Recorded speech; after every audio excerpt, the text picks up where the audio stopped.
अस्सलाम वालेकुम व्यूअर्स। तो आप सब कैसे हैं? मुझे उम्मीद है आप सब बिल्कुल ठीक ठाक होंगे और अल्लाह पाक आप लोगों को हमेशा खुश रखे, आबाद रखें, आमीन सुम्मा आमीन। तो मैं अपनी आनी के यहाँ गई थी, आपको पहले भी मैंने दिखाया था, पहले भी मैं गई थी इनकी अब मेरी आनी के यहाँ।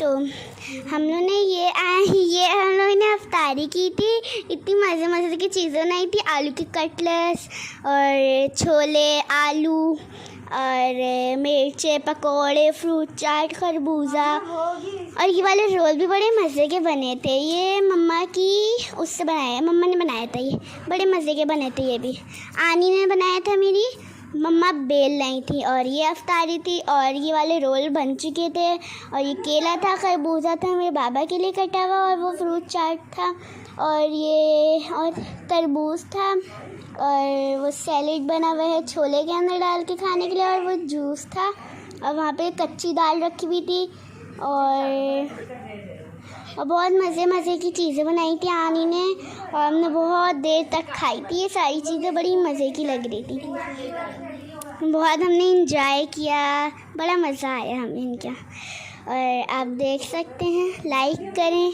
कमेंट्स करें, सब्सक्राइब करना ना भूलें, ज़्यादा से ज़्यादा शेयर करें। और आपको हमारी वीडियो अच्छी लगती है तो लाइक ज़रूर करा करें और स्किप बिल्कुल नहीं करा करें। तो आपको मेरी वीडियो कैसी लगती हैं आप मुझे कमेंट्स में ज़रूर बताएगा।